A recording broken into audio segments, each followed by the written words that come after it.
दोन वेळा चतुर्थी योग असतात. दोन्ही चतुर्थी भगवान गणेशाला समर्पित आहेत. शुक्ल पक्षावर पडणाऱ्या चतुर्थीला विनायक चतुर्थी आणि कृष्ण पक्षाच्या चतुर्थीला संकष्टी चतुर्थी म्हणतात. ही चतुर्थी जेव्हा मंगळवारी येते तेव्हा तिला अंगारिका चतुर्थी म्हणतात. काही उपासक विनायक चतुर्थीच्या दिवशीही संपूर्ण दिवसभर उपवास करतात. विनायक चतुर्थीच्या दिवशी गणपतीची मनोभावे पूजा करणाऱ्यांच्या मनातील इच्छा पूर्ण होतात अशी श्रद्धा आहे. व्रत आणि पूजा करण्याची पद्धत जाणून घेऊया. या दिवशी सकाळी लवकर उठून अंघोळ केल्यावर स्वच्छ कपडे परिधान करावे. नंतर श्री गणेशाचे ध्यान करावे आणि व्रत करण्याचा संकल्प करावा.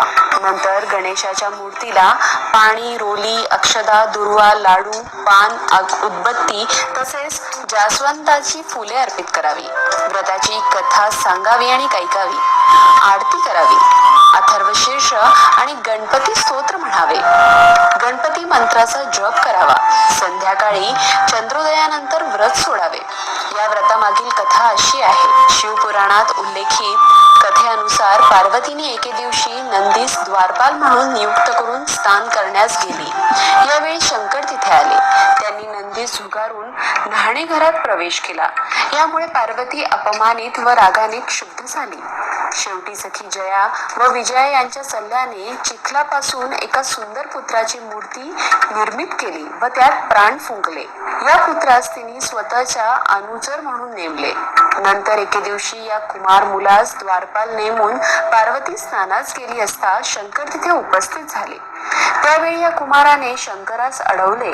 पहिल्यांदा कुमारासोबत त्यांचा वाद व नंतर पार्वतीच्या मनातील इंगिताप्रमाणे युद्ध झाले.